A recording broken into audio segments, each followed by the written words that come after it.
ምንም ያሳስብ ነገር የለም። ባየርንን አይተናታል ምን እንደሆነች። በቃ ፈርስት ሃፍ ፒትራሽ ምናምን በቃ ዊሰን ሚሊቶ እዛ ጋ ነው በቃ የተበላ ነው።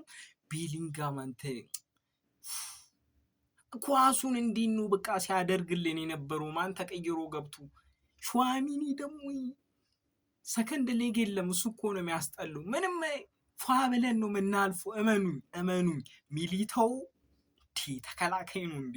እኔ እንዴ ላሞገሳችሁ። እዚህ ቪኒ ማግባት ነበረበት በዚህ ጊዜ ማለት እርግጠኛ ነኝ ባየርን ያገባል። ቪኒ በዚህ ሳብ ያገባ ባየርን ይባረኩ። ማን ቀልበሰን ካለፍን ተመልሶ ፈርስት ሌጉን ያዩታል። የሳቱትን ኳስ ምንም ያሳስብ ነገር የለም። አንድ ጎል ልዩነት ነው። ቤሊ በቃ እንዳያሳስባችሁ ቀልበሰን እናልፋለን። ነገ ባርሴሎና ላይ ይቋጠራል። የራሳቸው ጉዳይ ብቻ። ሀላ ማድሪድ ያ ማድሪዲስቶች ነን። ታያለ ደግሞ ቀልበሰን ነው የምናልፈው። ይሄ የታወቀ ነው።